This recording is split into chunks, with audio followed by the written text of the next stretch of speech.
It's been an ongoing situation with him threatening her, wishing her death, taking keys to her apartment. We've had to pay to change locks.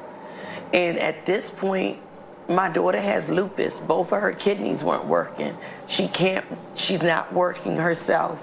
So it's not that she wasn't trying to get away or wasn't trying to move. She had been trying. Less than 3 hours ago, MPD identified 34-year-old Rayven Edwards as the woman killed in the double shooting that also left a year-old girl wounded in the Glover Park neighborhood.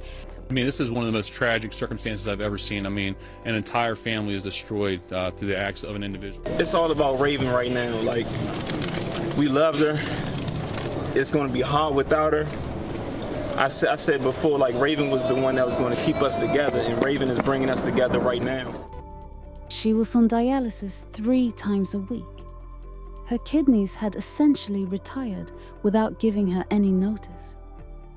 She had 3 kids, no life insurance, because lupus made sure of that. And she was out here doing DoorDash runs just to make sure her babies ate. Now I need you to sit with that picture for a second, because with all of that already on her plate, this woman was also having to change her locks. Twice. Because a grown man who she was done with had decided that her no was a suggestion he wasn't interested in taking. You're on TikTok Crimes. We cover what happens when social media fame turns fatal. TikTok stars, Instagram couples, Facebook influencers. When their posts become crime scenes, we break down exactly what went wrong. These aren't just viral stories. These are real murders, real victims. Subscribe right now if you want the truth behind the trending hashtags, because by the time something goes viral, somebody's usually already dead. Here's what happened. Let's count real quick. He trafficked guns, convicted, did 5 years, got out. Got into a relationship. The woman tried to leave. He took her keys. She changed the locks. He sent death threats. She changed the locks again. And when none of that worked, he showed up anyway, with a weapon he was legally prohibited from owning as a convicted felon. Sir, Rayven Amuan Edwards wasn't reckless. She wasn't naive. She was a 34-year-old mother in Washington, D.C., who was fighting to stay alive on every front imaginable. And the one front that should have been the simplest to handle, the one that came with a face she recognized, turned out to be the one that killed her. She wasn't in a war zone.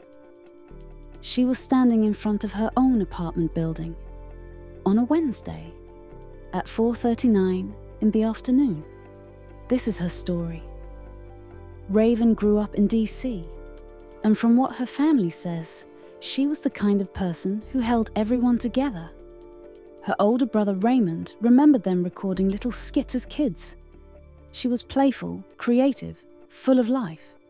Her Aunt Kathy described her as someone who walked into a room and lit it up. Not in a loud way. In a, you just feel better when she's there. Her mother Lucy, who called Rayven her best friend, not just her daughter, said she was so gentle, so soft-spoken, that you genuinely could not get her to say anything bad about anybody. Not once. Not ever. But life had not been easy on Rayven's body. She was diagnosed with lupus, and the disease had taken out both of her kidneys. My daughter has lupus. Both of her kidneys weren't working. She's not working herself.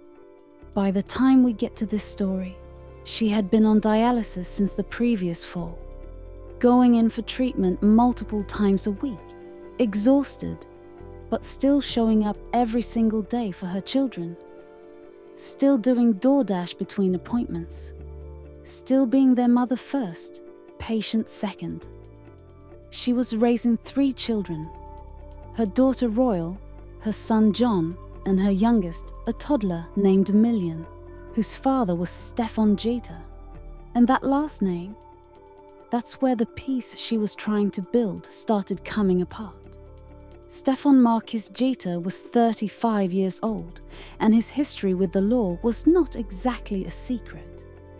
Back in 2019, he was convicted and sentenced to 5 years in federal prison for his role in a gun trafficking operation.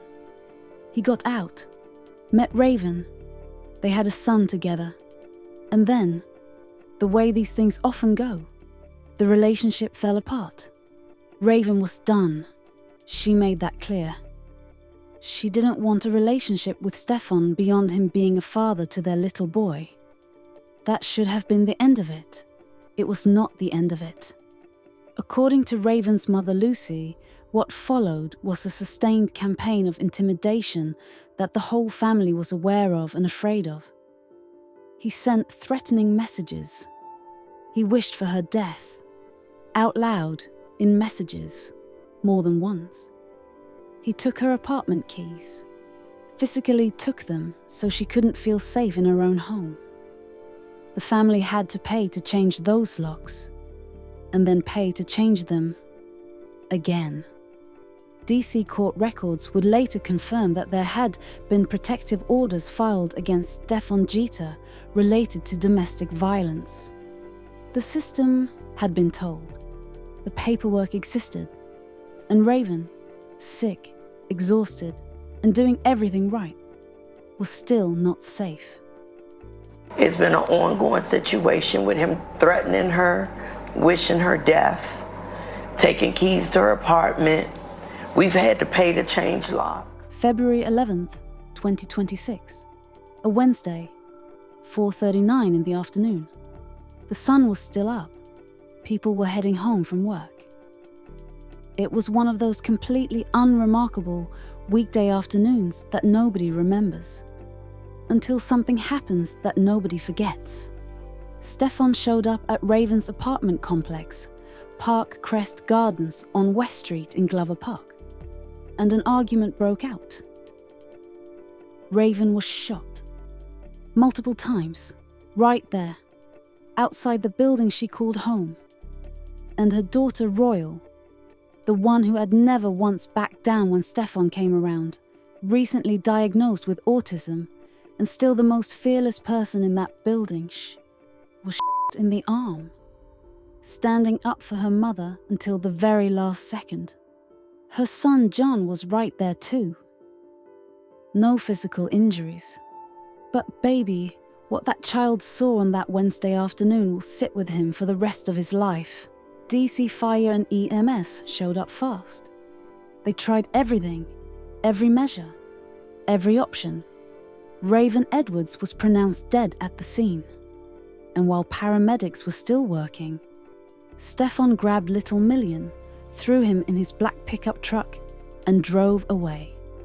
Within minutes, the Metropolitan Police Department put out an Amber Alert. Photos of Stefan, the black pickup truck, and baby Million went public across the entire city. Every person with a phone and a conscience was looking. Here's where the timeline gets important. Around 6:30 that evening, nearly 2 hours after that courtyard became a crime scene, Prince George's County Police spotted the truck across the Maryland line and immediately started a pursuit. Stefan turned the truck back toward DC. MPD joined the chase. And the whole thing ended at 30th Street and Nash Place in Southeast, when the truck crashed. Officers approached the vehicle. Stefan Marquis Jeter was inside. Self-inflicted gunshot wound, pronounced dead. Million was not in that truck. He had already been dropped off, left at his paternal grandmother's home in Prince George's County before the chase even began. That little boy was found safe hours later, and I need you to sit with that for a moment. In his very last act on this earth, this man used his own as a getaway shield, and then quietly dropped him off before choosing to end things on his terms. That will grow up one day and have to make sense of all of this. A mother who loved him completely. A father who took her away. I mean, this is one of the most tragic circumstances I've ever seen. I mean, an entire family is destroyed through the acts of an individual. There was no trial, no courtroom, no moment where Rayven's family got to sit across from this man and watch accountability show up. A vigil was held at Park Crest Gardens, the same courtyard where Rayven took her last breath. Purple and white balloons filled the air. Purple was her favorite color. Of course it was. Her family set up a GoFundMe for funeral costs, therapy, legal fees, and the everyday needs of 3 children. Because Rayven's lupus had made it impossible for her to qualify for life insurance. She couldn't leave them a safety net. She gave them everything she had while she was here. And the system made sure she couldn't give them anything after she was gone. The campaign raised over $29,000 in days because strangers understood what the people who loved her already knew. This woman mattered. Rayven Amuan Edwards was not a cautionary tale. She was a woman who went to dialysis and came home and made dinner, who changed her locks and filed her paperwork and kept showing up, who raised Royal and John and Little Million with everything she had left in a bodies that was running on borrowed time. The system failed her. The red flags were flying, and she did everything right. Remember her name. And if you are in a situation that looks anything like hers, please do not wait for the paperwork to save you. Tell someone. Tell everyone. My daughter was not meant to be shot to death in the street.